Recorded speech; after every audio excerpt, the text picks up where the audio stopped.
The pitter-patter of rain can certainly be comforting on a dark night whilst trying to fall asleep, but it can also be used as a smokescreen for those out to get you.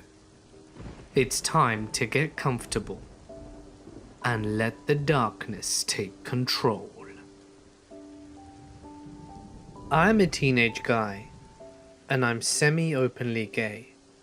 This happened a little over 2 years ago, when I'd gotten my first phone. You see, I got a phone way later than most people my age. At first, nothing really changed. I'd already gone years without having a phone, whilst everyone else had one.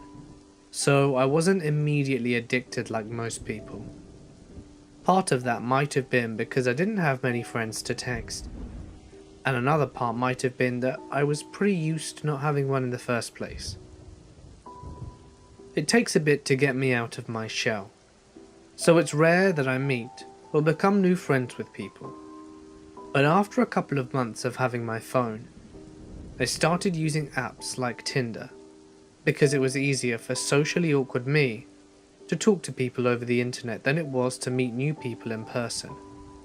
I never spoke to the people there for more than a couple of weeks, because I was always too afraid to meet. Eventually though, I caught on to what people were really using apps like Tinder for. They were just looking for a quick screw. I started coming around to the idea when I heard about Grindr. Being the young, lonely guy coming to terms with being gay, I jumped at the opportunity to talk to other people like me. Naively, I thought Grindr was just Tinder for gays. I learned quickly how wrong I was. My experience with Tinder was that usually people around my age pretended to be interested in you. They'd strike up a conversation and ask you about yourself before subtly hinting at a chance of sex. Grindr dropped all pretenses. The dudes there knew what they wanted and weren't shy about telling you. Not to mention they were all much older. I'd always known people were going to get a few years older than me. I'd lied about my age to make the account after all. But it was rare that I'd find someone that wasn't 10 years older than me. So of course, when I met someone who wasn't just interested in one thing, it was a pleasant surprise. His profile said his name was John, and that he was only 18, and that he lived on the other side of town. So within reach, but far enough away that I felt safe. It didn't hurt that he was pretty cute too. John started talking to me, and it seemed like something clicked. He was funny, we had similar interests, and he never asked me about doing it. And whenever I stressed or needed to vent about something, he listened, and usually offered pretty sound advice. So of course, after talking for over a month, I grew to trust him. And one night out of the blue, I decided he should know that I wasn't 18 like my profile said. As if he and I were ever to be a thing. Not that it was something we ever talked about. It was just a stupid hope of mine. I wanted to be honest. He took it well and said that he suspected, because of how often I spoke to him about school, and he didn't mind seeing as he was only a couple of years older than me. After that, it felt like we only grew closer. We spoke every day, and I started to tell him more about myself and what I did most days, etc. So when I told him I was going to go to the mall with my friend Lynn to do Christmas shopping, it wasn't weird. Just so that you're aware, at the time on Grindr there was a feature that let you know how far away people were from you. Lynn and I went about our day at the mall and had a merry old time. We eventually decided to grab a bite to eat at the food court, and whilst we were eating, I checked my phone and, more importantly, Grindr. When I looked at John's profile, it said that he was only a few 100 feet away, which was weird since we'd always been a few miles apart. I didn't think much of it, because it was the mall after all. There were hundreds of people there. We had a brief conversation on the app that went something like this. Having fun stalking me at the mall, lol? Him. I was, but now I think I'm more interested in your friend. Me. Asshole. Lol. Him. Just kidding. You're the one I have eyes for. I didn't think much of it at the time, so the rest of the day went on as normal. But looking back on that now, the conversation does make my skin crawl. Even though we were joking, he never denied the stalking, and according to the app, he clearly was there. He knew what I looked like roughly because of my Grindr profile picture. So, it really isn't a stretch to say that he was watching my friend and I whilst we were shopping and eating. New Year's rolls around, and by then John and I had been talking for what seemed like forever. But on the night that I was with Lynn and my other two friends celebrating at one of their houses, the friend whose house we were gathered at, Nick, had managed to score some liquor and raided the parents' fridge of its beer. So it goes without saying that most of us were drunk.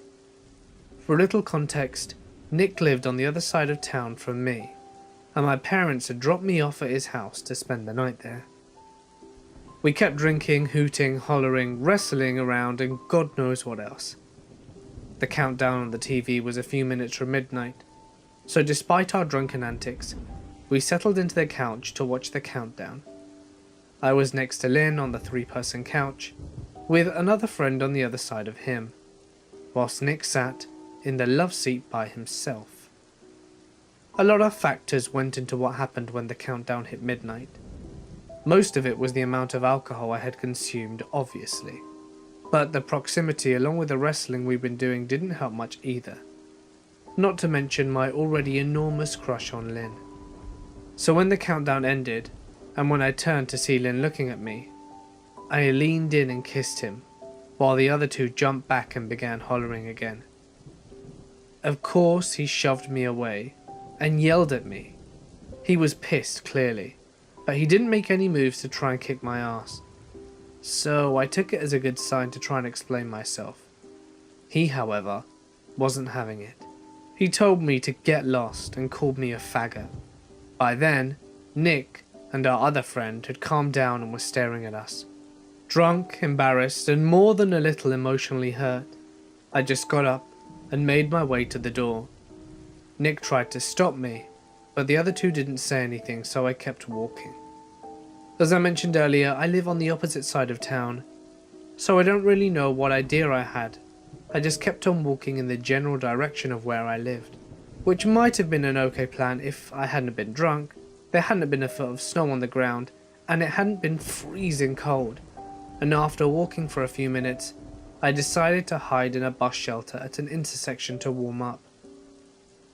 Whilst I'm warming up, I got my phone out of my pocket and looked at my message on Grindr. Because I'd been too busy being drunk earlier, John and I hadn't really been talking, but I quickly started pouring my heart out to him and telling him that I was going to freeze to death outside.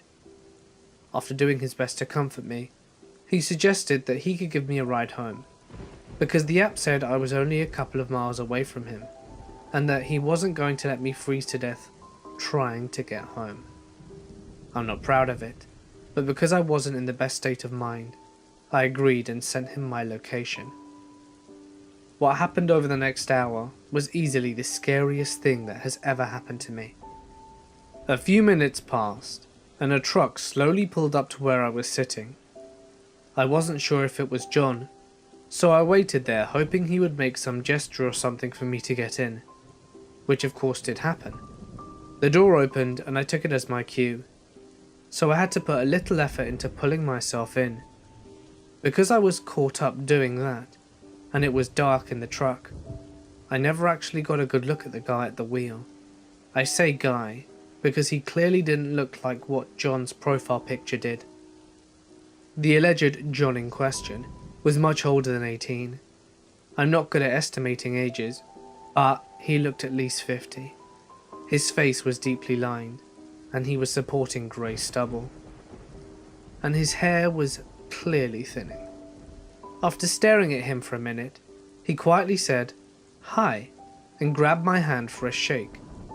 His hands were massive, and almost made mine look like a child's hands.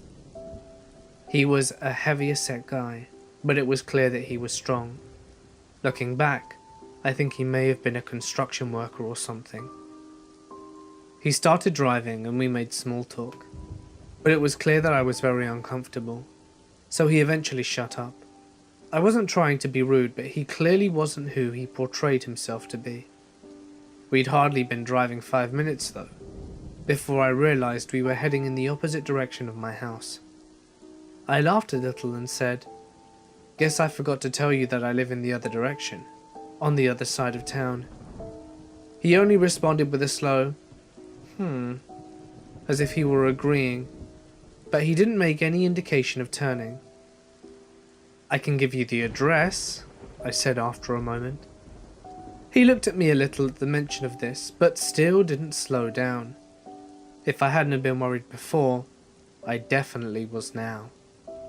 I started looking around to see what I recognized, and I reached for my phone.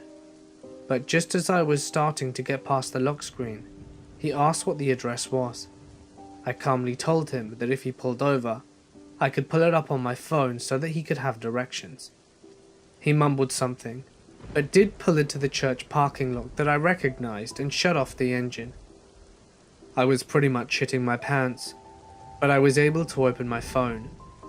Whilst I held my phone in one hand, my other crept slowly for the door handle. I wasn't going to get stuck in the car any longer, so whilst I pretended to fumble with my phone for a bit, I quickly tried to pull the handle only to find the door was locked. Not a second later, I felt a huge smack on the side of my head that left my ears ringing and my head spinning even more than when I'd been drinking earlier. I was able to unlock the truck door, but not before taking another hard smack in the head, and afterwards, I stumbled and basically fell out of the truck, dropping my phone in the process. After probably taking far too much time orienting myself, picking up my phone to find a completely shattered screen, and trying to stand up, I started wobbling away. I heard John yelling, but I didn't know what he was saying. My ears were still ringing, and I was getting further and further away from the truck. What did register though, was the unmistakable sound of a truck engine starting. I started trying to make my shaky legs run, but it wasn't going nearly as well as I would have liked. I knew where I was. The church parking lot we'd pulled into was only a few blocks away from Nick's house. So after stumbling some more, and full on tripping once my legs finally started working a little more efficiently. Unfortunately, that had left John more than enough time to drive up his truck next to me with the windows rolled down. He was telling me he was sorry, and to just get in the truck. After realizing that that wouldn't work, he pulled up in front of me completely, almost running me over in the process, and opened the driver's side door. The crazy guy had gotten out of his truck, and I knew he was going to beat me unconscious. Still, my head was getting clearer by the second, and my legs started cooperating with me more and more, so I was able to avoid him and start full-on sprinting out of the parking lot and down the street. I tripped more than a couple of times, mind you, but I was fast enough to get away from John whilst he was on foot. I was scrambling down the sidewalk trying to find my way before John could catch me up in his truck, but all the houses in the area were essentially the same. And even if I hadn't have had any difficulty finding Nick's place, I just couldn't lead John there. I was still running down the sidewalk when I heard John's truck behind me, and deciding there was no way I was going to get away from him in the open like this, I started trying my hardest to run through the snow of a park that I knew would put me on the wrong side of the road to Nick's house, but I had a plan. Knowing he couldn't very well follow me in his truck through the park, and that he'd never catch me on foot, I turned around to see John zooming down the road, presumably to put himself on the other side of the park by the time I'd made it across the snow-covered field, which was exactly what I'd hoped he'd do. I waited a few seconds before making my way back to the sidewalk I had just been running on, and started sprinting down the streets once again. It was only a couple of minutes before I made it to Nick's house, and John's truck was nowhere in sight, but I still looped around and ran through the backyards of the houses on Nick's street, just to make sure he wouldn't know where me or my friends were. When I eventually did make it to Nick's house, I started slamming my hand on his back door as loud as I could without drawing attention to anyone else. To my surprise, it wasn't Nick that answered, but Lynn. For a moment, I was about to start weeping, because part of me figured he'd just slam the door in my face and leave me out there. He didn't, of course. He wasn't a monster, and even though I had pissed him off, anyone could see that I was in rough shape. Lynn hurried me inside and woke up Nick so that he could help me clean up. It was in Nick's bathroom that I discovered just how rough of shape I was in. There was dried blood all down the left side of my head coming from my ear, but as far as any one of us could tell, there was no cut in or around my ear. But what was more concerning were all the huge scrapes on my elbows, knees, and a pretty big one on my forehead. I hadn't thought I'd fallen that hard, but I suppose the adrenaline and the alcohol had dulled my senses enough that I hadn't felt it. They helped me patch myself up. I stripped out of my soaked clothes and borrowed some of my friend Nick's, and I finally had the time to be overwhelmed. I started crying loudly in the living room where everyone was now awake and watching awkwardly. They asked what happened, and I told them some guys tried to jump me. A lie, but somehow it seemed preferable to telling them that I'd let a stranger who I'd been talking to on Grindr for months now, and who had been, by all accounts, a friend to me, pick me up in his truck where he tried to abduct me. I don't know when I got to Nick's house, but it was almost 4 AM by the time I decided it was safe to sleep. Unfortunately, I didn't get to sleep in the next day to recover, because we all had to clean Nick's house before his parents arrived. When I woke up though, Lynn was on the floor next to me, a few feet away, but there was a couch open and he opted to sleep on the floor, which had to have been a good sign, and it was, as we're still good friends today. Needless to say, I was pretty much done with Grindr, and deleted the app off my phone pretty quickly. Someone that I knew all too well ended up committing an act so cruel and disturbing, I wish that I had never met them in my life. I met her when I was 4 years old, when my family moved to a new neighborhood near Portland, Oregon. My family had just moved out of a crummy and vile apartment when my parents were apartment managers and were desperate for a house so that we wouldn't have to worry about tenants. My parents found a house in a ghetto part of South Washington State, and they decided that this house would be our standing home and that we would find a much more suitable environment for kids. As soon as we first moved in, me and my family introduced ourselves to the neighbors, where I met some kids around my age. One neighbor, who lived 2 houses down from our house, established a friendship with my mother and they became good friends. They were both mothers and connected with similar interests in art. The neighbor's name was Heather, and when I first met her, I thought she was a nice person and somebody that I could trust.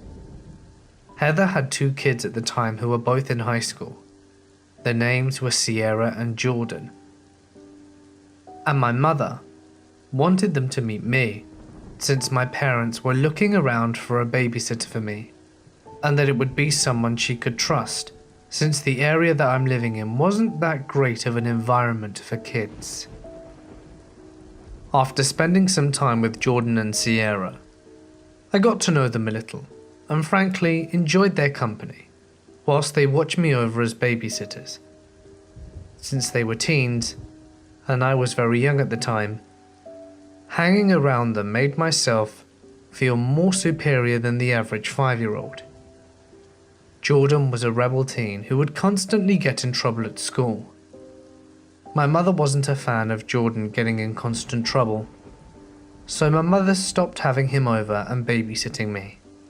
Sierra, who I enjoyed having around, was a very kind and courteous person, and began babysitting me by herself. She was a freshman in high school and needed the money, so she became my childhood babysitter. She had no history of being trouble at school or home, so my mother gladly let her babysit me.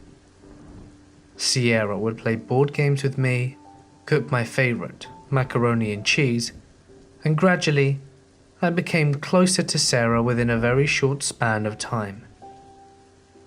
My parents at the time received full-time jobs, so they asked Sierra to babysit me more, and in return, she would get more money from my parents. She took the offer up, and I spent more time with her every day.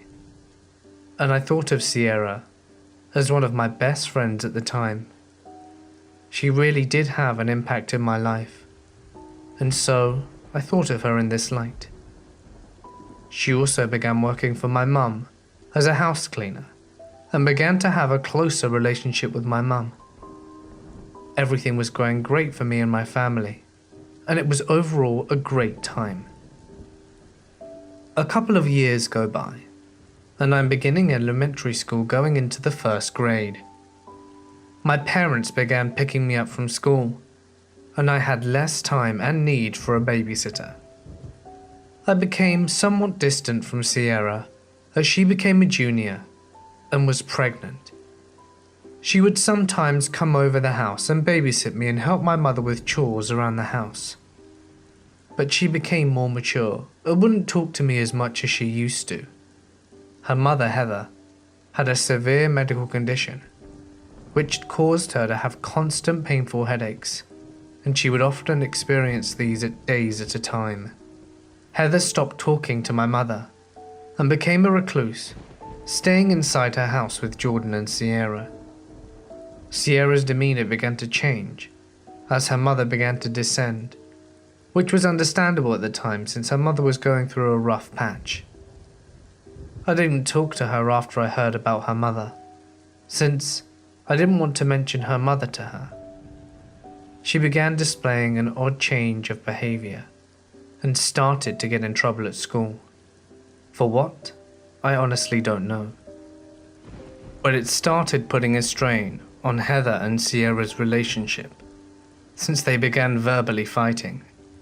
Sierra would scream at Heather and flip out on her mum for very insignificant reasons. My mother grabbed wind of the altercations and told Sierra that she couldn't babysit me anymore, but could help my mother when I wasn't around. She started helping my mum again, and my parents would see her often in the house. One day, Sierra was helping my mother clean the basement when she asked my mum if she could use our bathroom. My mum said yes and began the way upstairs.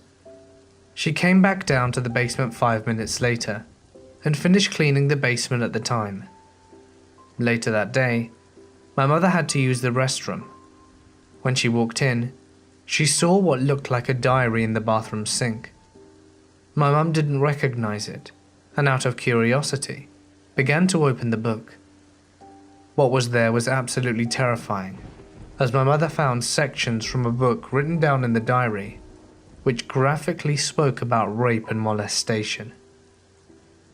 My mother never told me the specifics as to what was in the diary, and still doesn't like talking about it. When looking through the diary, my mother found several depictions of rape with written sexual scenarios and how they all felt. My mother found Sierra's name on the back of the diary and immediately called Heather and confronted her about Sierra's diary. Heather stated that Sierra had taken cuts from one of her books and began writing them down in her diary. Heather acted as if Sierra did this all the time and that it was no big deal. My mother then told Heather that Sierra wasn't allowed in her house and was no longer going to be working with us. She purposefully left that diary there, but for what reason, I honestly don't know. Then the allegations started. Sierra had begun to claim that my neighbor Rodney had sexually assaulted and raped her. Everybody in the neighborhood became skeptical of Sierra's claim due to her troubled behavior and never having much interaction with Rodney. Sierra never called the police and Rodney wasn't questioned about the accusations.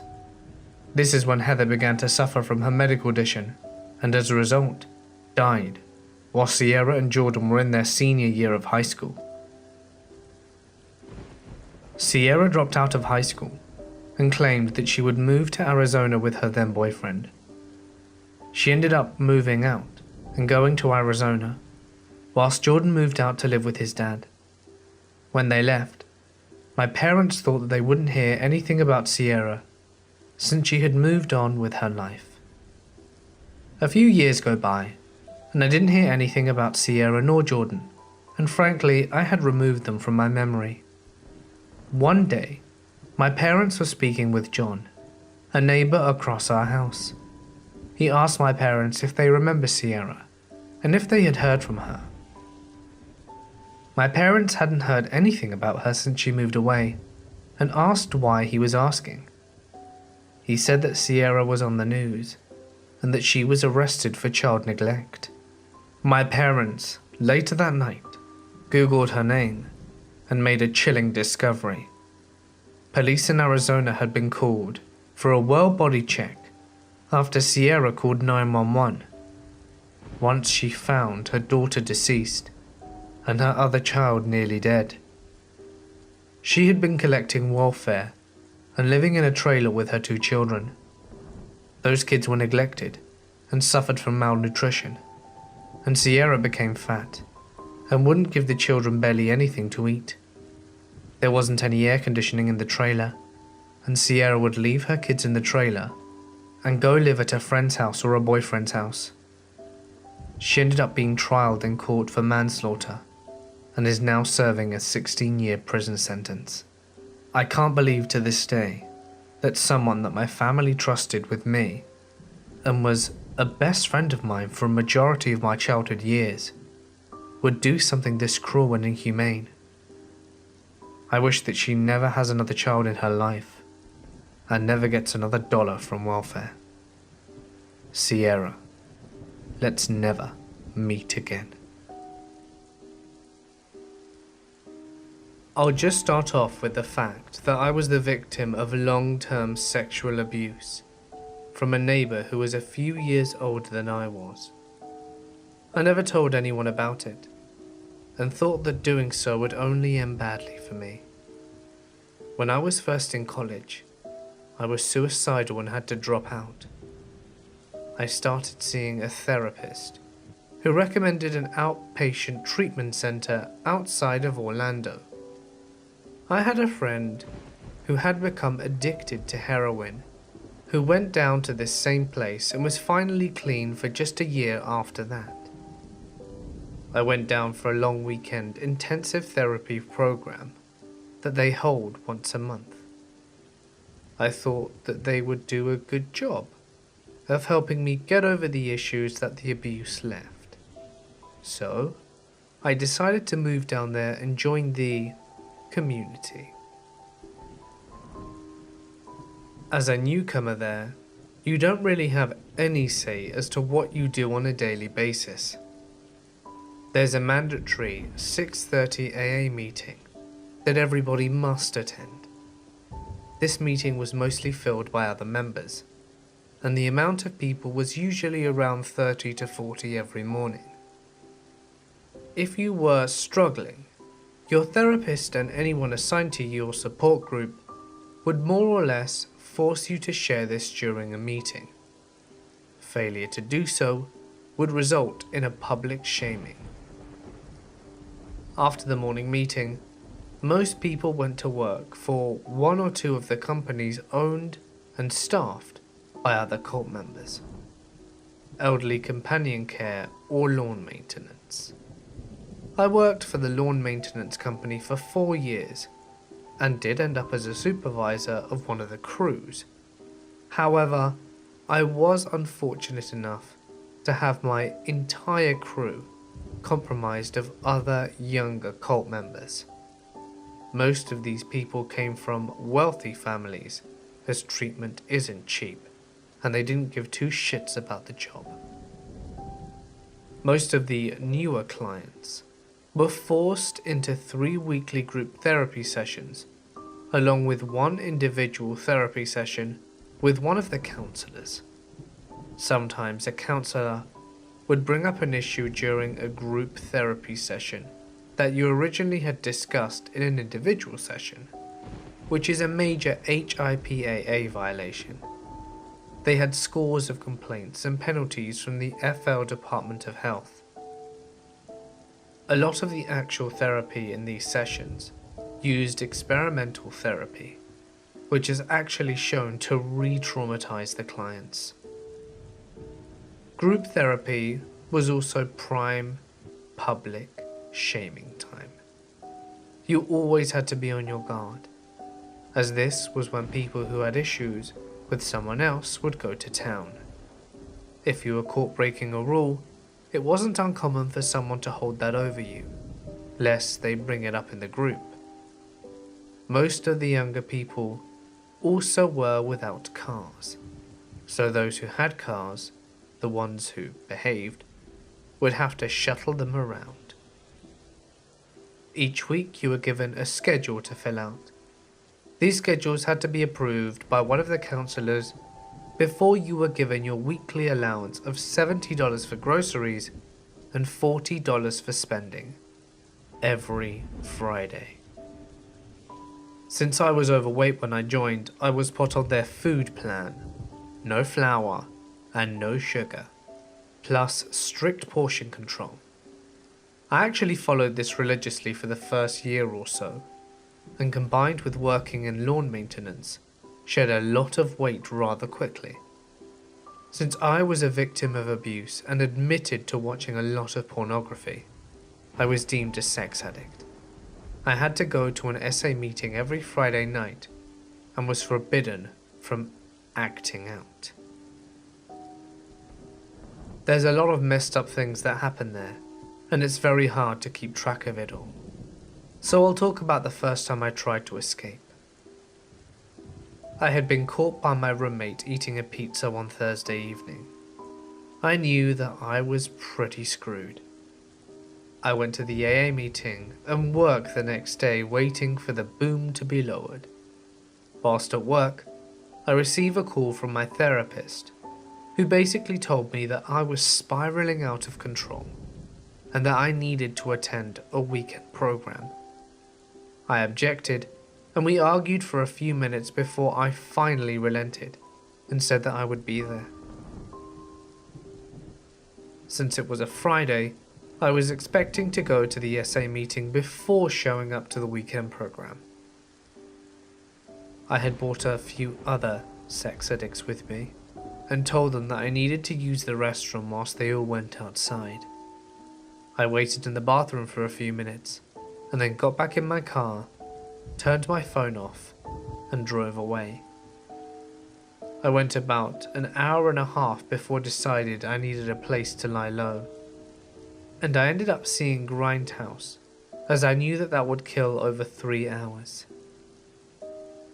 I came back to my apartment at around 1 AM, and after a quick scope of the area, making my way inside, I was there for about 10 minutes before there was a knock at my door.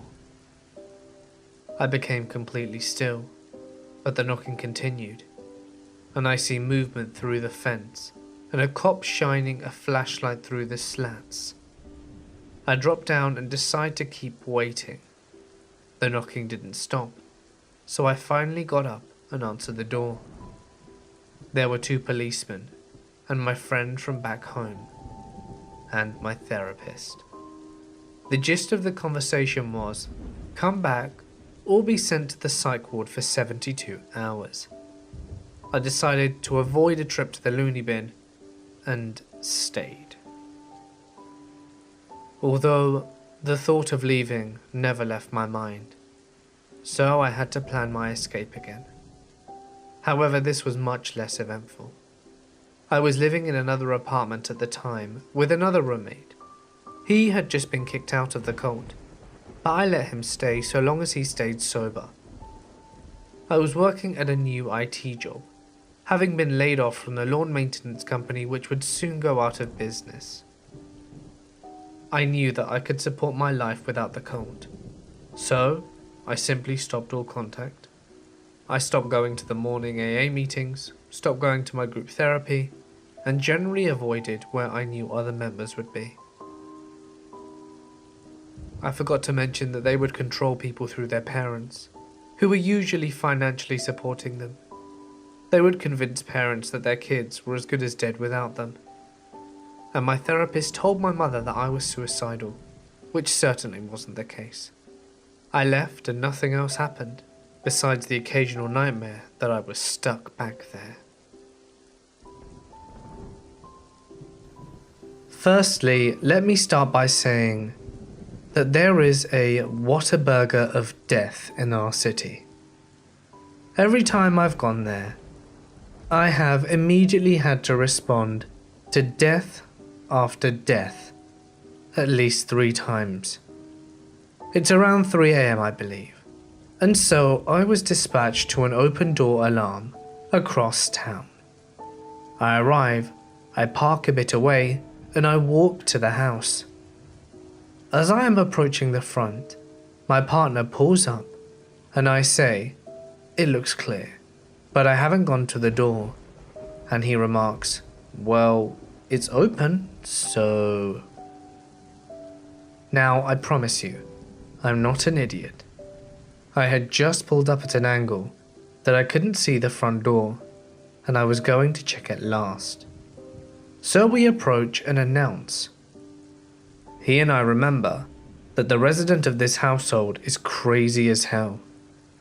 She calls him regularly to complain about things, but is absolutely paranoid. She says things like she is deathly allergic to any fake scents, and so won't talk to you if you're wearing perfume or deodorant. Her son is also a severely mentally handicapped adult. Her husband is relatively normal, but she kicks him out the house all the same. He's quite used to it, to be honest, so he goes and stays in a hotel for a week or 2, and then comes back.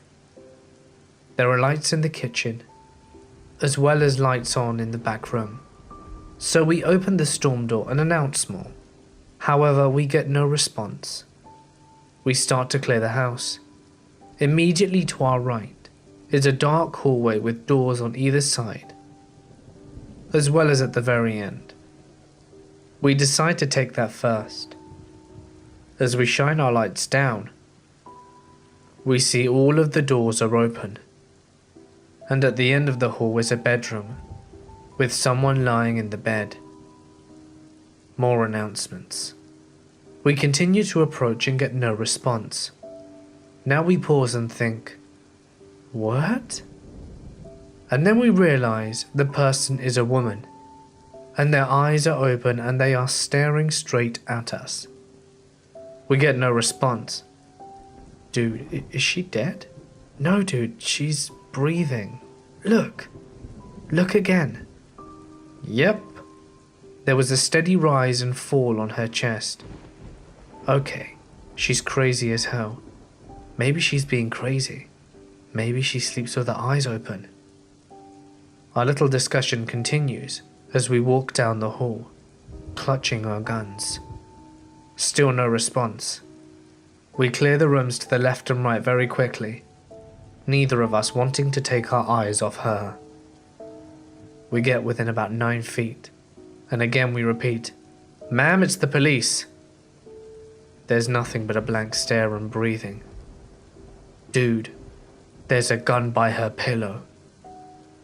Now we're dumbfounded and freak out a bit. I think that no matter what, I don't want her waking up and coming to grab it. I lunge for the gun immediately, and then it hits me. The gun was in a pool of blood. I yell, "Yuck," and throw the gun onto the ground. My buddy asks what's wrong, and I tell him that it's covered in blood. So, he steps forward and hits the light switch. Then the full scene is clear to us. She's lying on the bed, with a gunshot wound to the head, blood pooled in a crook of her arm. No blood was on the floor, and the sheets were very dark coloured. I couldn't see any of it until the lights were on. She's still breathing. We should ask for a medic. Code 3. I tell my buddy to go get the camera. He comes back in, and at one point, one of us exclaims, "Crap, there's someone else in the bed." A small tuft of hair was visible from underneath the covers. We'd thrown it back to see the adult son, half of his head out, with glazed over eyes. We updated dispatch. 2 gunshot wounds to the head, 1 dead. We kind of stepped back. The medics were already on the scene. The medics take one look, pick up the lady, and toss her on the floor, grab the male and put him in the gurney and run. Turns out that most of his brain was on the bed. His nervous system was intact and was keeping him breathing. She was lying on top of him. His breathing made it look like she was breathing. She was dead as a doornail. It was a murder-suicide. We never found out what happened to the guy. But honestly, I don't think it would have been all that great. And for those few minutes that we thought she was still alive, were some of the creepiest of my life. This happened a very long time ago, back in 1973. I know it was summer. I was 6, and we were living on Monica Lane in Madison, Wisconsin.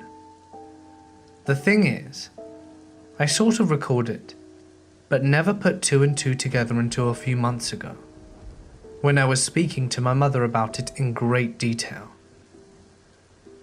I was a very gregarious child, outgoing, extroverted, friends with anyone. At the time, we lived in a middle-class neighborhood, and 3 houses down from ours, on the same side of the street, was a huge park. My mother was a nurse, and my father a salesman. But Mum worked the second shift at Merita, whilst my dad worked days. I rarely had a babysitter, only if they went out for dinner or a movie. But they did go out often, and there were always older kids in the neighborhood to babysit. One sitter who I really liked lived a few blocks away or so, and down the street a little bit. Vicky had babysat a few times before that, and it was pretty uneventful. She'd played games with me, and do my hair, play dress up, pretty basic stuff. So anyhow, one day I had gone with friends down to the park. I remembered that there was a ball field at the time, and a sand lot next to the field. My friends wanted to play on the monkey bars, but I wanted to play in the sand. I looked at the sandbox, and my babysitter Vicky was standing there. I told my friends that I was going to go to the sandbox and ran off. We played in the sand, building a castle, and then she asked me if I wanted to go get something cold to drink. It was stifling hot, and of course I said yes. So she takes my hand, and we start walking to her place. She starts telling me about her puppies, and asking if I wanted to play with them. Of course, I get giddy, and now I can't wait to get to her house. This is where my memory had stopped, and after my mum told me what happened, the rest of it flooded back. My mother just happened to be talking to my sister and I about some of the places we lived at, and we got to Monica Lane. I told her I remember the park and how big it seemed, and she asked me if I remember being kidnapped. I immediately thought she was kidding, and then the look on her face told me otherwise.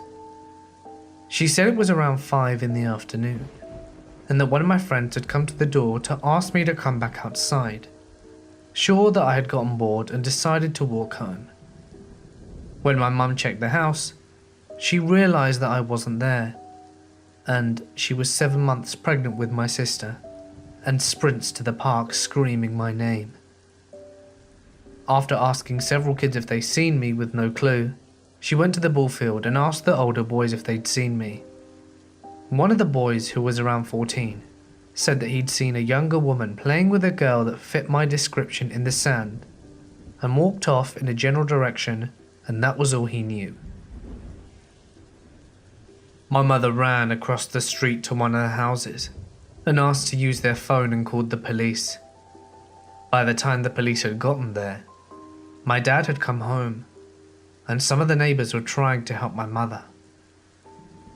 So there's this search party out looking for me, screaming my name and knocking on doors. The police had gone back to the park to ask the boys if they knew who had been with me, and if they knew who she was. Between the boys and the neighbours, they had deduced who it was that had led me off, but I have no idea how, honestly. The police and the entourage go to her home. She lived with her parents, but they weren't home, and knocked on the door. She came to the door and told me that she hadn't seen me, and that she'd been home all day. The police asked to come in, and for some reason she said okay. They went through the house and went to the basement and found me. That's what my mum knew, and then I remembered.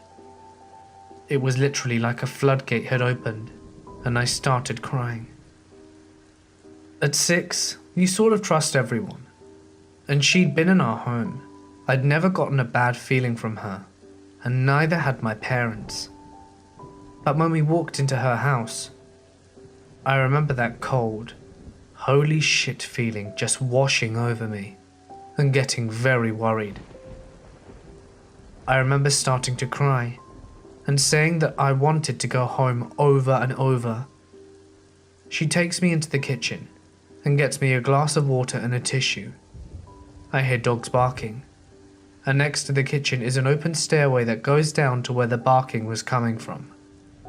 She starts trying to take me downstairs, telling me that there are all sorts of toys and games.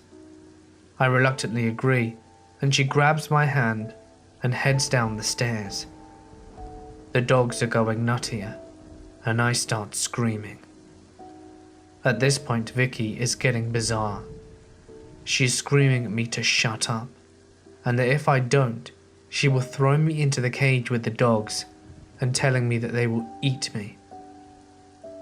She's dragging me down the stairs, and I'm still screaming. I was scared out of my mind. I remember crying so hard that I was hyperventilating, and I am screaming so hard I'm not making a sound. Vicky then flips the switch, and starts being syrupy sweet, trying to calm me down.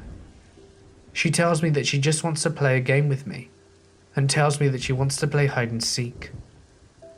She must have been relatively skilled at calming me down, because the next thing I know, I hear knocking on the door upstairs, and I wasn't crying.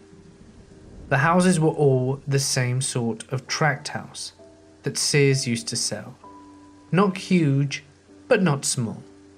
But you could hear everything in any spot of the house. I kept hearing the knocking, and she tells me that it's her friends. They're coming to play hide and seek. She convinced me to let her put a piece of masking tape over my mouth so that I wouldn't make a sound, and lifted me into this big wooden box next to the kennel. She put a big pile of blankets over me and told me to be really quiet so they wouldn't find me. The whole time the dogs were going batshit, but when she calmed me down, they calmed down too. They still looked incredibly mean, but they were no longer frothing at the mouth and only slightly growling until the knocking started. I remember scrunching in there confused, still scared, and convinced that the dogs were going to get out and eat me. I was crying again and hyperventilating.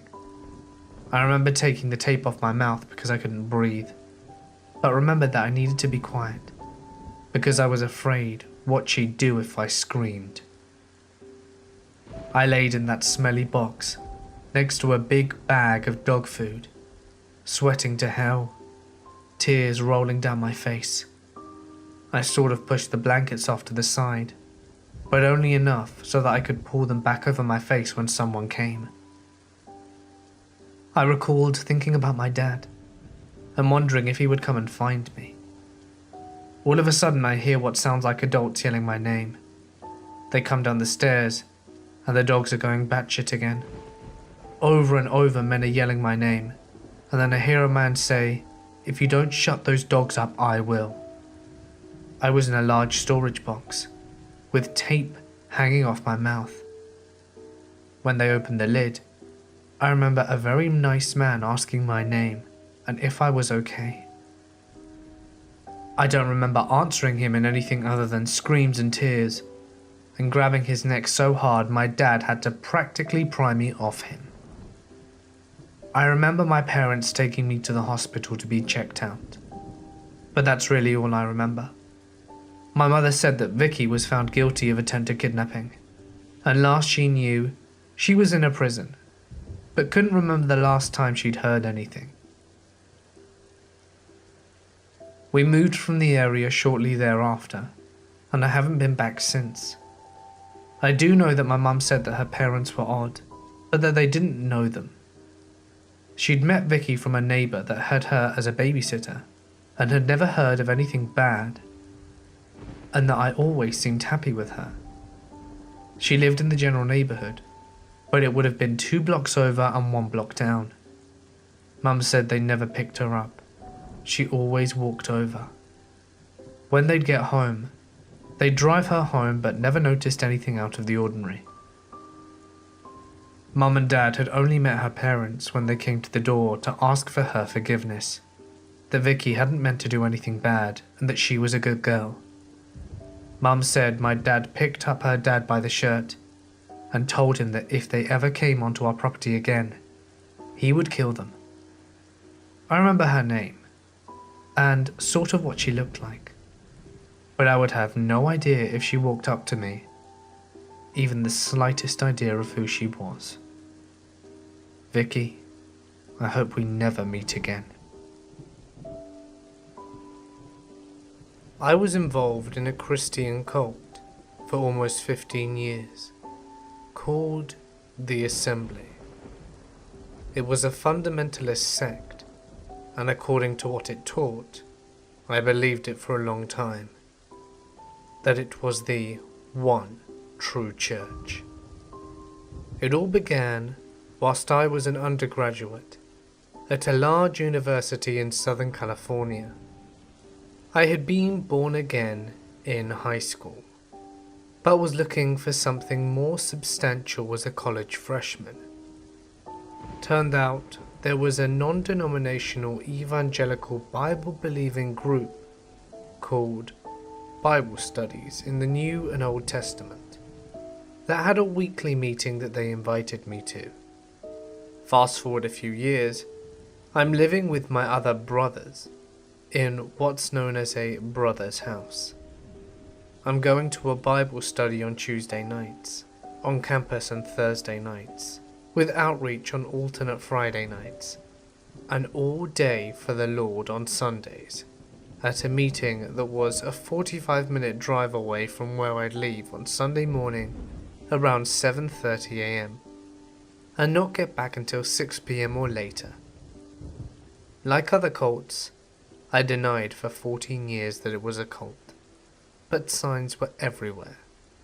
Secretive and controlling leadership, no public accountability for finances, physical abuse of children in the name of discipline.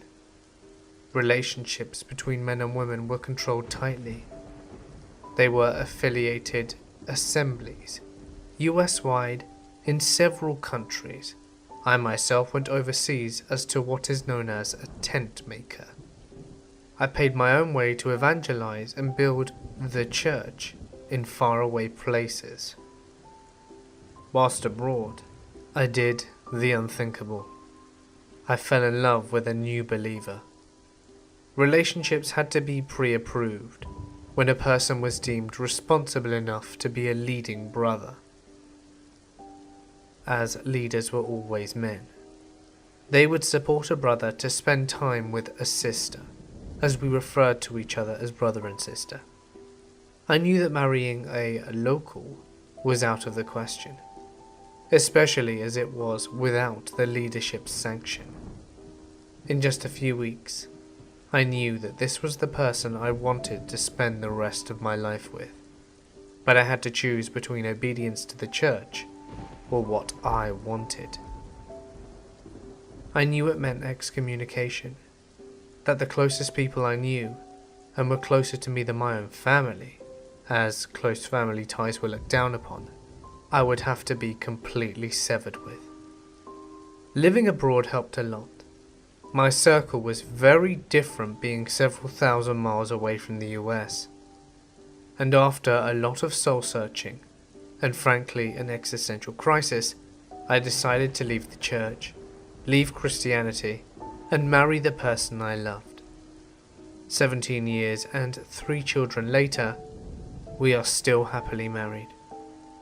About 5 or 6 years after I left the church, it imploded. The leader, a person named George Geftekix, was revealed to be a sexual pervert, and his son, who was another church leader, revealed to physically abuse his wife. After that, their financial irresponsibility came to light, and the church basically collapsed. Now, these 17 years later, I look back as a confirmed agnostic, who doesn't go to church, and had quite a lot of catching up to do. The 15 years I spent in church from the ages of 19 through to 34 really set me back in some ways in terms of professional growth. But the last 17 years have been very good to me. In some ways, that experience has given me perspective and maturity that I feel lucky to have, as others recover from a cult experience in much worse shape, such as mental or emotional stability. The past is what the past is. I have definitely moved on, and don't really look back. I responded to a 911 hang-up at our ranges around 9 PM. They are out in the middle of nowhere, in the woods near an old wildlife refuge, so they are pretty isolated. There are no streetlights out there, and it's a few buildings with lots of open fields for sniper ranges and tons of woods. I pulled up to the gate, unlocked it, and drove in. I parked and walked up to the classroom, where the 911 hang-up phone was located. I should also note that this entire area has significance to the Civil War era and World War II, as it was a military installation. I would also like to note that the number for the 911 hang-up does not exist, but it occasionally trips our dispatch call center for unknown reasons. I've had my fair share of paranormal experiences, mostly when I was stationed in Japan, so I take the patrol shotgun out just to feel better about the entire stupid call in the darkness of the night, whilst responding to a 911 hang-up to a line that no longer exists. I unlock the door to the small wooden building. It's a trailer. As I open the door, the only light illuminating my path is a red exit sign directly above the door. I don't see any light switches, so I take a few steps in to locate them. As I do, there is a doorway directly to my right. By this time I can see in my peripheral vision a human-shaped shadow with the red exit sign illuminating it. I turn quickly with the shotgun as my heart starts racing. I can make out the face. I quickly start hitting the wall and manage to find a light switch, which reveals a training dummy sitting in a chair. I take a breath and step back outside onto the deck and radio in for assistance, as I am no longer prepared to go on this ghost hunt alone. I go back inside and do a quick sweep of the building. It only has 5 small training rooms, and I also checked the room where the phone line does not exist. There's no phone. Shocker. I then walk back outside and wait for my backup officer, who comes within 8 minutes of my call. Once he gets there, he already knows how dumb this is, because this call is creepy whenever we get it. We then proceed to check around the outside of the remaining 3 buildings in the area, and there's nothing. So we start heading back to our vehicles. As we approach our cars, an alarm starts going off on a small metal box attached to a metal unit sticking out of the ground. It flashes a red light affixed to the top of the box. We look at each other in dismay. Really? And start walking towards it. It's located between the training range and the range bay office. I radio in the alarm and ask if they can contact facilities, since neither of us knew this thing was even out here, and we had no idea how to shut it off. I then notice that there is a small keyhole on the metal box that is attached under the light. I grab my key ring and try to find a key that I think would fit. As soon as I made contact with the key to the metal, the alarm and flashing lights stopped. I looked at my friend and said, "We need to leave." He agreed, saying that this is getting stupid. I radioed in and told them that the alarm had stopped and we were back in service. This was the one and only time I had responded to a call of that nature. But others also had to do it. There are a few grave sites out there with markers from the 1800s, but nowhere near the range area I was at. It's a pretty historical area, and I wouldn't be surprised if there are a few spirits still roaming around the area. Against my better judgment at the beginning of the month, I downloaded Tinder. I matched with a few guys, and one of them was called James. We ended up texting each other and he seemed pretty chill, and pretty into me. He's a decent looking guy, and we seemed to click. He had apparently been in a relatively abusive relationship with a woman, and he wanted to start over. According to him, she had hit him with a frying pan and pepper spray once, and kept going on about how crazy she was. Alright, it happens. So we went out to the movies this past Friday, and I had a great time. We ended up talking for hours, and we hit it off pretty well. I asked about the ex because I was a bit curious as to why he'd stay with someone like that. He didn't say anything positive about her, just that she was crazy, had mental illnesses, and didn't take her meds and that kind of stuff. She had tried to baby trap him, but she had a miscarriage. She expressed relief that she didn't end up with a kid, and said that he had felt obligated to her. Again, I get that. In all, I had a good time. This morning rolls around, and he tells me that he hooked up with his ex last night, and that he was going to try and make things work. Mildly insulting that I lost out to an abusive chick, but whatever. I tell him it's cool, and then he texts me a few hours later saying that she was crazy and thought she was changing, but she wasn't. He kept asking to see me, and he was being very pushy about wanting to see me today. He begged for 5 minutes of my time so that he could explain. I politely told him that I didn't want to be involved with someone who was clearly hung up on his ex. This is where it all goes a bit nuts. He admitted that he still was, but that he wanted to see me today so that I could meet her and she could determine if I was better for me than she was, and that she wanted me to be happy, because he and I had a connection.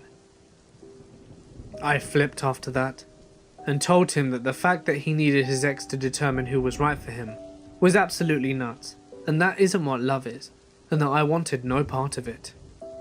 His ex started texting me after that, and it was non-stop insults and incoherent shit that made no sense. She also dropped the bomb on me that she was his wife. I basically told her to piss off and blocked the number. I went on Tinder to message him, where I called him a piece of shit, and if he was intelligent, he'd leave her and never message me again. He started to harass me, saying that I was miserable, because they have a beautiful love together, and all this crazy shit. He then went on to say that his wife knows where I work, and that he hopes she doesn't do anything rash. And I told him that if that were a threat, I would gladly go to the police. He then told me that she'd been to jail before, and that she was not afraid, and that she loves him so much, she would mess anyone up just to risk jail time for him, and that she'd kill my friends if they tried to protect me, that she's armed and dangerous. I told him goodbye, reported him, and deleted my Tinder account. I did go to the police, but since it wasn't a direct threat, they couldn't do much. The cop thinks that James was more or less full of shit, and just trying to scare me, since some people love getting off on that shit.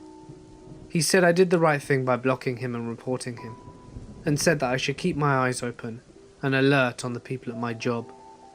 Scary thing is, James seemed perfectly normal, but he lied about being married, how he felt towards his wife, and he flipped like a switch.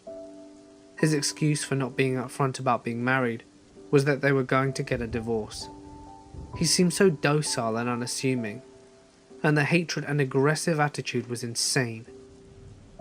I have to honestly wonder what would have happened if I'd have gone to talk for those 5 minutes. I'm kinda concerned, since they do know where I work, but if either of them try a thing, the cops will actually nail them. It was a terrifying weekend. When I was 11, I had a steady babysitter named Jane. My brother and sister were 17 and 18, so they were either too cool to babysit me or too busy with school around this time. Jane was their age, but I didn't think that her family had a lot of money, so she would babysit me almost every weekend instead of doing normal teenager stuff. My family lived in a pretty well-to-do cul-de-sac in the back of a large neighborhood. It was one of those neighborhoods where the houses got nicer the further back you went. The houses at the front of the main road were not as nice, but still not terrible or anything. And this is where Jane lived. Since I was 11 and prepubescent, I was a huge pain in the ass, but not to Jane. I looked at her as a best friend. We did so many fun things together, and I could truly tell that Jane loved me. One Saturday night, my mum was making plans for next week, but for the first time, Jane couldn't babysit. She had her first prom, and she was excited because the boy she had a crush on for years had asked her. I knew this because she had been telling me about him since before she started high school. My mother and I were both very excited for her, and I saw my mum hand her way more money than usual. Jane's eyes teared up, and she both gave us a huge hug and left. Since this was the mid-90s, everyone got their babysitters from word of mouth. My mother heard from another mother that a girl that used to babysit for her kids had just moved back to her parents' house after grad school. She lived down the street from Jane, and her name was Becky, and my mum called her up to see if she could babysit me this Saturday. Becky excitedly said yes, and proceeded to ask my mum somewhat strange but not entirely alarming questions. How tall I was, what I looked like, etc. There must have been other questions, but I was just hearing my mother's side of the conversation. When she hung up the phone, my mother said to my dad, "Wow, she sure is thorough." I was a little nervous as Jane had been the only one to babysit me for years. In the rare instances that she couldn't do it, my parents usually just cancelled their plans. But this was a work party, and my dad was being honoured, so that wasn't an option. A couple of days before Becky was to come, I begged my mother to call Jane. I wanted to see if I could come over the night of prom to see her dress. My mum kept telling me that she wouldn't want me there, and that I could see pictures, but I insisted. So my mother called Jane and handed me the phone. "Hey there, May, how are you?" "I'm good. I wanted to see if I could come over on Saturday and see your prom dress." "Of course. I'm getting my hair done, but you can come after that. Maybe around 5:30? Tell your mum to call first though, just to make sure I'm home." "It won't be my mum," I reply. "It'll be Becky." Dead silence. "Wait, what?" "Since you couldn't watch me, my mum found a girl named Becky to do it." There was a long pause. "Okay, sweetie, that's fine." She hurriedly got off the phone. I went to school the next day and came home to my mum hanging up the phone, shaking her head. Poor Jane. Her date doesn't want to take her anymore. They had a fight. She wanted to know if she could still come watch you on Saturday. I feel bad cancelling on Becky, but it's completely up to you. Of course I chose Jane, and as usual, we had tons of fun.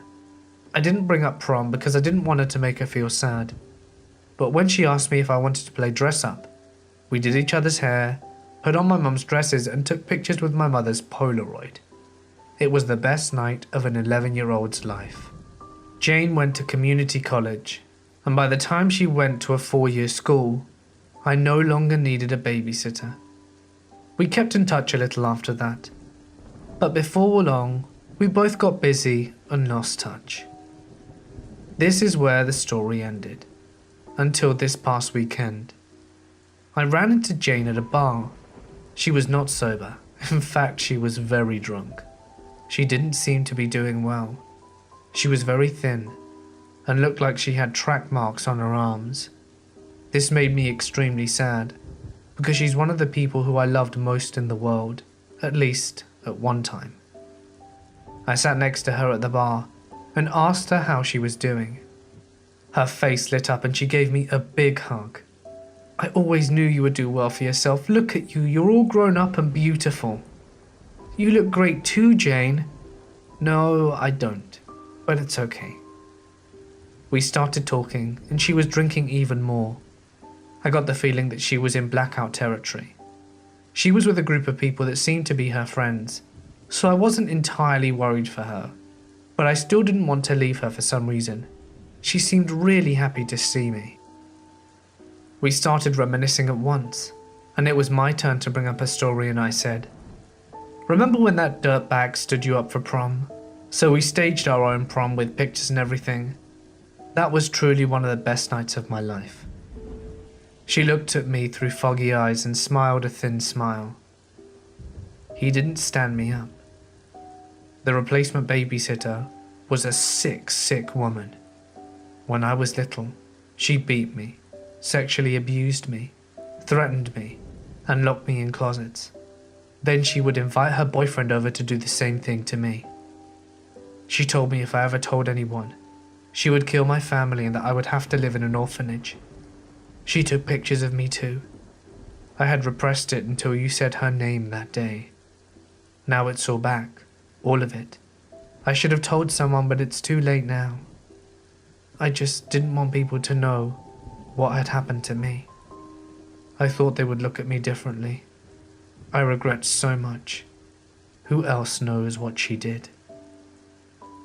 She set down her drink and gave me a hug and a "good to see you," like she hadn't just dropped a major bomb on me, and she stumbled out with her boyfriend. Everything came flooding back to me. The phone conversation with Becky, with all the details. Jane's silence since when I said Becky's name. How Jane stayed with me every single weekend until I was old enough not to need a babysitter. Some people might say Jane should have told someone, but she was just a kid. But she was an extraordinary kid. She gave up her prom to save me. She gave up every single weekend after that, so that nothing would ever happen to me. She was my guardian angel. Unfortunately, Jane didn't have her own Jane, and it makes me feel horrible. So Becky, let's not meet. And if we do, I might just rip your throat out for changing the life of the most extraordinary person I have ever known. This happened a few months back. I work for the emergency services. This happened a few months back. We get the first call around 10 AM. I asked the medic what the call was, and he says it was a 44. I asked him what that was since I hadn't heard of it before, and he says that the guy had shot himself with a 44. I wasn't sure if I should believe him since he bullshits sometimes. We get to the scene and the police are already there. The 2 officers and some volunteers are waiting by the door. I walk into the house and instantly something didn't smell right. I look around and notice the guy is a hoarder. I think maybe it's something thrown around that smells. We continue to the bedroom, and there's a guy lying face down, head between his nightstand and his bed. It smells pretty bad.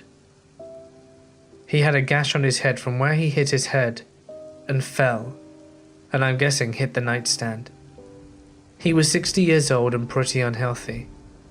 The other medics and police said he probably didn't die right away. The guy had been dead for about a week, and he was starting to decompose.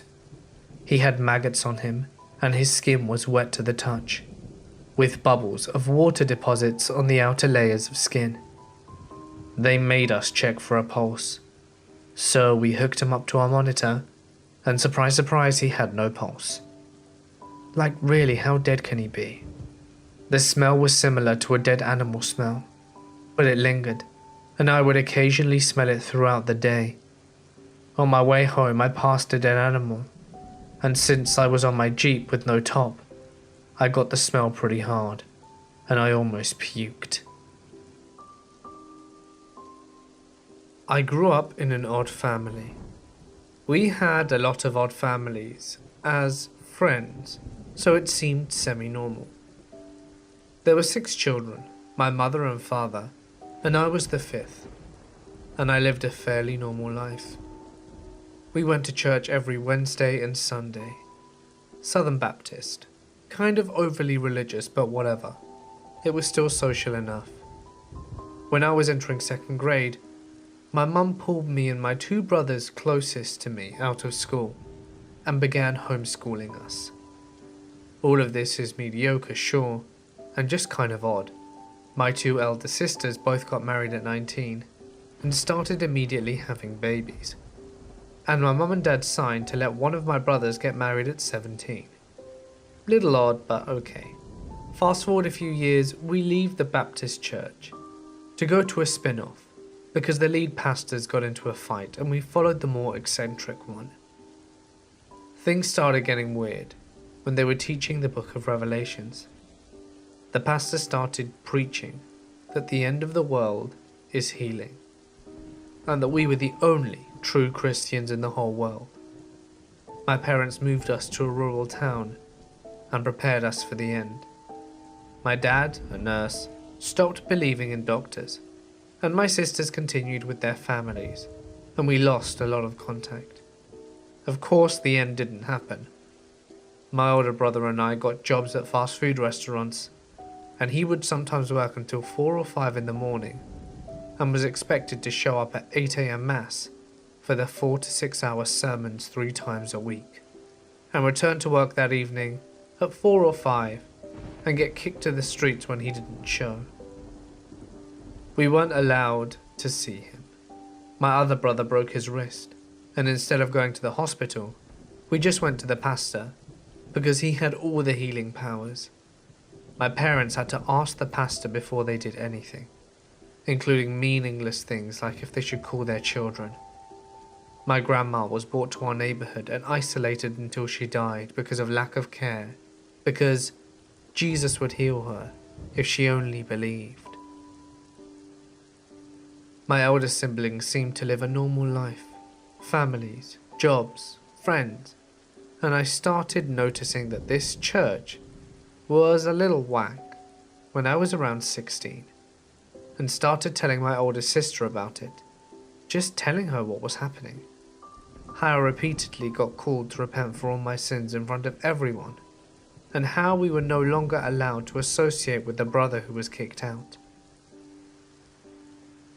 Not to mention the fact that he was damned to eternal hell because he was blasphemous to the Holy Ghost, who happened to be the pastor. When my sister got pregnant with her fourth child, who we found out had a lot of medical issues, obviously my parents ignored it, until one day I was sad and told my mother about it, and she suggested that we call the pastor to ask forgiveness for all my sins, because obviously that's why I was sad. I said okay. We called, and not even 3 minutes into the conversation, he yelled at me, stating that I was the entire reason for my nephew's problems, that babies aren't born that way unless someone has committed a terrible sin.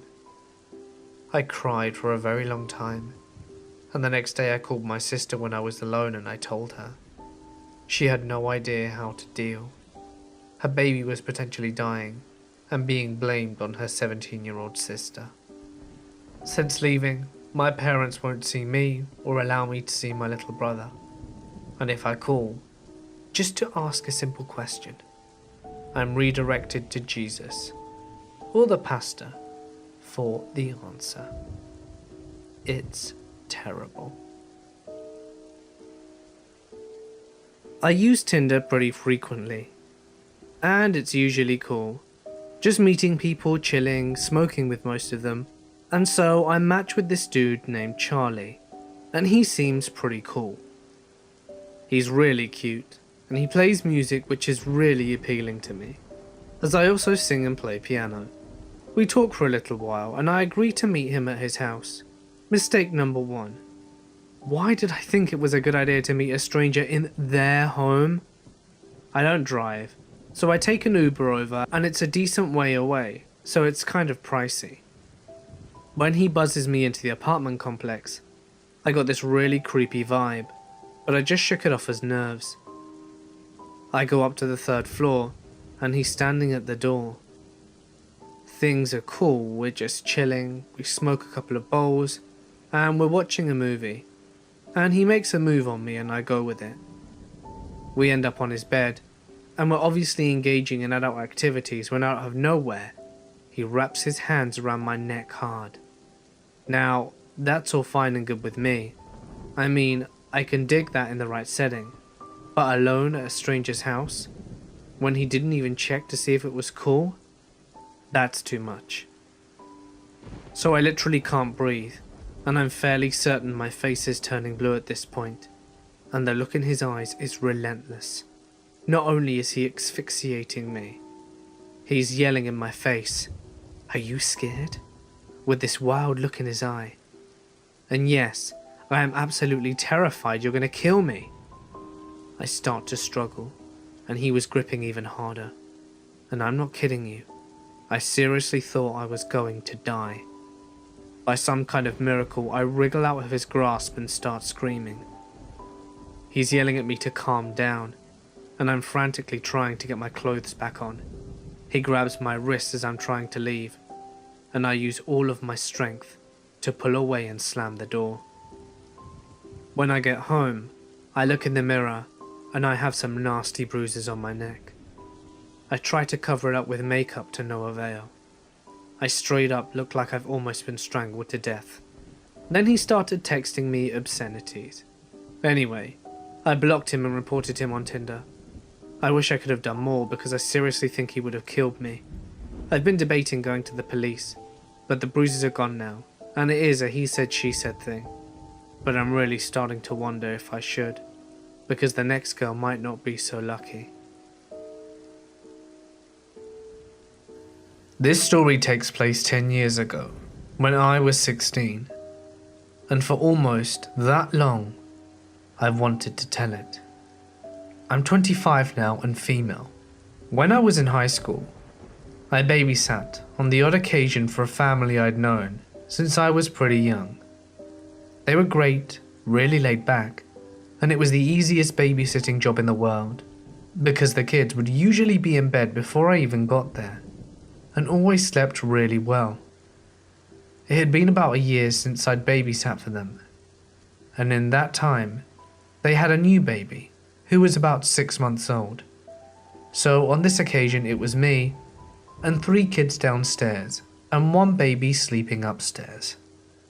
I should really mention before anything that their house was completely amazing. It wasn't the flashiest, but it was huge. And although it was a suburban street, it was positioned on a hill. So from the master bedroom upstairs, you could look out over the whole city. They had tons of CDs, which back then was really exciting for me. The kitchen was always full, and the whole place was decorated like a gallery, with amazing art, brilliantly designed, and really spacious. That sort of thing. They always had interesting stuff around too. That night, I noticed in the front room, amongst the kids' stuff, there was a fake samurai sword. I remember laughing at it, thinking it looked too real to be a toy, and waved it around a bit. It didn't surprise me. They were interesting people, and I was always finding things I liked. The layout of the house was cool. The front door opened almost directly into the living room, and off to the side had the 2 kids' bedrooms and then a staircase leading up to the parents' room. Their living room was fantastic, with giant windows overlooking the front garden and almost the entire street. The middle part of the house was completely open plan, with the kitchen and dining room spread out for what seemed like miles. Near the back of the house, they even had a small study, which was more like a reading nook. From memory, it was just an armchair and 2 walls of books. That part is important, because the night this happened, that's where I was hanging out. I had been dropped off by my parents at around 8:30, and the mum and dad left soon after, telling me the kids were fast asleep, and if they had any problems with the baby, I could wake their eldest daughter, who was good at settling him, and would help me if I needed it. I remember being comforted by that, because I knew virtually nothing about babies. I didn't need to in the end because the kids slept fine. But the important thing is, I felt safe, at ease. They told me that they would be back around 1 AM and to call if I needed anything. I wasn't worried.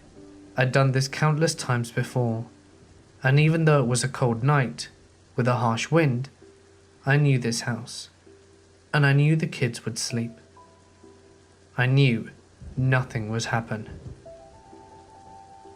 I felt completely at home. I felt so safe actually, that when I had trouble locking the screen door after they'd gone, I didn't stress too much about it. I thought maybe it was jammed or something. I didn't have a key to the front door, and usually the screen door shut just fine. They lived in a good neighborhood though, and it didn't occur to me at the time that it was anything to worry about.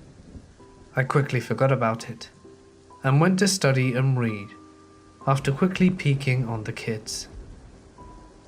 I lost track of time for a while. I didn't have a mobile phone when I was 16, and there were no clocks in the reading room. I was totally lost in a book, and before I knew it, a couple of hours had gone by. But it wasn't realizing the time that woke me from my reading stupor. It was nothing at all, and that's what was so frightening. I'd been deep in the book, and then all of a sudden looked up and felt such an intense dread. Suddenly, everything seemed more quiet, and then I heard the wind. An unease of fear washed over me, so much so that I felt reluctant to move. I didn't understand. I thought to myself that this was ridiculous. I thought as I stared at the books on the wall that maybe I'd been sitting too long. So I got up and slowly wandered into the kitchen with the intent of checking on the kids and then maybe watching some TV. The front living room was in darkness. As I stepped into it on my way to the bedrooms, something stopped me dead in my tracks, with the light of the kitchen illuminating me from behind. I stood frozen, paralyzed by the sight of a man standing in the front garden. He didn't move, and neither did I. I could see that he had shut the garden gate behind him, and from his position in the garden, it was clear that he'd been walking towards the front door. The front door that was unlocked. I didn't know what to do. A million thoughts started to overwhelm me. I had no weapon. The door was open. I could get the kids downstairs and the baby upstairs in time. But he was huge and I was small. I was lit, and he was in darkness, dressed all in black. I've never seen anything more terrifying in my life. I knew if I didn't do something, he would come inside and get us. Then, out of the corner of my eye, I spotted the fake samurai sword. And very slowly, bending down slightly but not taking my eyes off the figure in the garden, I picked it up and raised it in the air above my head. I don't know why, but I couldn't think of anything else, and after what seemed like an eternity, he slowly turned and walked towards the gate, opened it, and walked away down the street. It was only then that I saw the glint of something at his side, something he'd hidden in one hand as he stood staring at the house. I stood there for a long time watching him walk away, and then I ran to the front door and leaned against it, forcing it shut against an intruder that was no longer there. I was 16 and I was stupid. I never called anyone. I stayed that way until the parents got home, and I never told them what happened. I never told anyone for a long time. I thought everyone would blame me for putting the kids in danger, and then I convinced myself that it was nothing, and maybe I overreacted.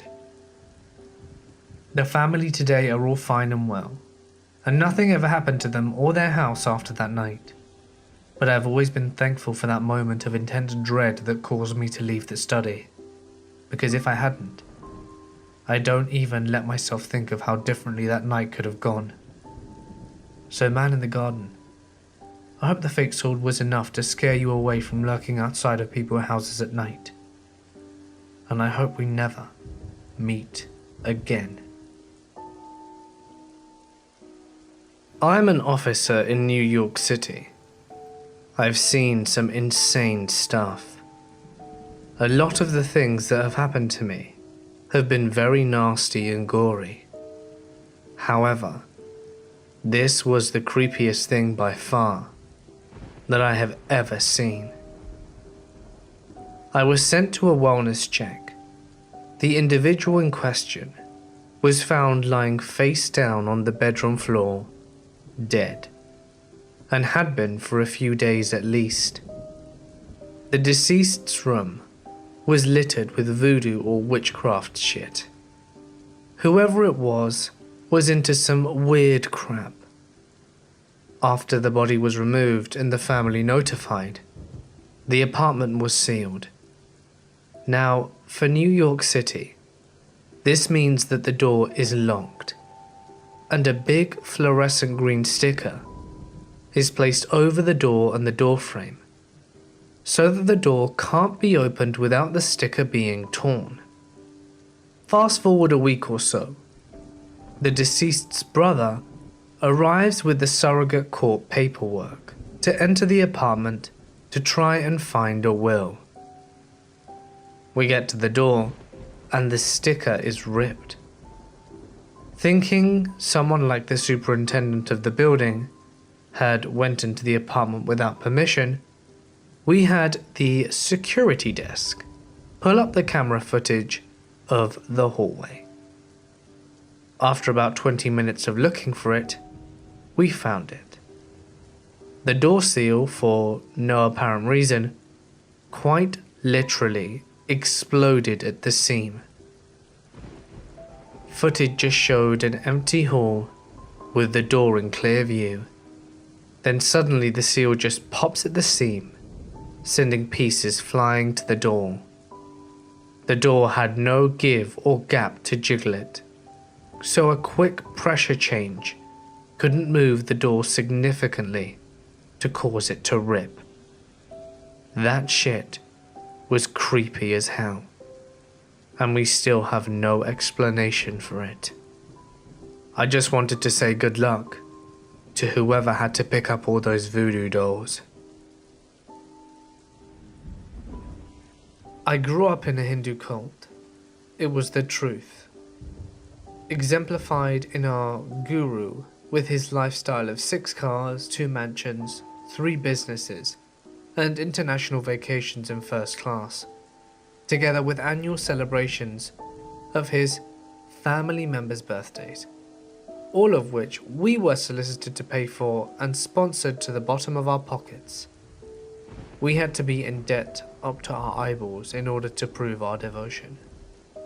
We were the elite, destined for self-realization, and were only allowed to have limited association with the rest of the world, even with our own non-believer families. Disobedience meant shunning and expulsion. We celebrated our birthdays only by decorating the guru's home and giving gifts to him and his family. I was homeschooled and attended university by long-distance learning, all so that I could stay in the group with our strict timetables of daily morning and evening prayers, communal meals, and morning and evening sermons by the guru. We had mandatory purification baths every morning and evening, and if we were to touch something polluted, like an unbathed person, old food, a menstruating woman, or dirty clothes, or even a thread from a cloth, we had to bathe and change clothes all over again. Some of the rules like that were really weird. We asked the guru's permission for every step in our lives. About our education, our career, our marriage. Vaccines were frowned upon, and if you got chickenpox or cancer or had an accident, it's because you had bad karma or ego. Girls had to wear their hair long, and both sexes had to wear old-fashioned traditional clothes that covered us from shoulder to ankle. We had to be vegetarian, and it was easy to control people, as we lived in rental accommodation owned by the guru's organization. Overseas disciples had visas sponsored by him, and he handled our utilities, phones, and internet. These were occasionally cut off or destroyed, once or twice by bulldozers, to discipline some disciples. In addition to the public shaming during the sermons and being yelled at, we also got physical correction, or purification as he called it. It was considered a blessing to be hit by him, as it was his guidance and his touch was sacred. Teens were strictly supervised. We got in trouble after a group of teens went out, chaperoned mind you, to a local temple's dance and music program, and more seriously when we went to the beach, since the cult provided everything we needed in life. Romance was of course forbidden, and marriages arranged by the guru between group members. The more the couple was opposed to each other, the more ideal it would be, as it put the guru first always in your marriage. Even those young people who vomited in disgust or swore they'd rather die were gently coerced into marriages, gays too, with the opposite sex. Several disciples were encouraged to and did break off their engagements or divorce their significant other, believing that it would be blocking the light and drive them insane. 2 girls eloped, and no one, including their families, attended the wedding. We were all told that natural disasters and man-made tragedies were due to our impurities. To offset these, we made huge donation to the guru's temple. He even had a badly hidden camera to film worshippers who thought they were alone. We were told that in fact nothing would be immoral if the guru, the living truth, asked it, whether financial, transactions, plagiarism, lying, nor stealing. Information was strictly controlled. Gradually movies were banned and our libraries disbanded. People were told to stop talking to one another. New babies were secluded at home. Disobedient disciples were sent out of town and shunned for several days as punishment. Around the point that we were told to cut off our mobile phones and give up our Wi-Fi and data and abandoned our pets, I read up on cults on the internet and decided to get out. I sold my jewelry to finance my plane ticket, driving lessons, and returned to university classes and a cult recovery workshop. In my recovery group, I discovered how similar our cults were. My friends and family in the cult have cut me off. My other family and ex-cult members have welcomed me back with open arms. When I am bored, I sometimes hop onto Tinder to meet new and interesting people. I rarely attempt to meet these people in person, and when I do, it's normally just to meet up. Well, this was one of those nights I met a really nice sounding woman who said that she loves caffeine and video games. We were talking for a while that night, and when I was ready to get off and go to bed, she asked if I wanted her number. I didn't want her to have my number, so I said, "No, that's okay. I know where to find you." I meant on Tinder. Fast forward to the next day, when the new Assassin's Creed game originally came out. I had pre-ordered the games months before, and walked into literally the closest GameStop to my house, and guess who I see behind the counter? She had a sheer look of horror on her face, but I hadn't quite figured out it was her. There wasn't much of a line, and I got up to the register and she yells loud enough so everyone in the store can hear, "This is what you meant?" And she stormed off to the back room, and a couple of minutes later, another employee came out and asked me to leave. One thing I should point out is that in person, this girl looked nothing like her profile picture, so I still don't know what's going on. I explained this to the new employee that was there when I picked up my pre-order, and I didn't understand why I needed to leave. They then threatened to call the cops if I didn't leave, so I ended up giving up and leaving. Later, I got a message on Tinder asking how I knew where she worked.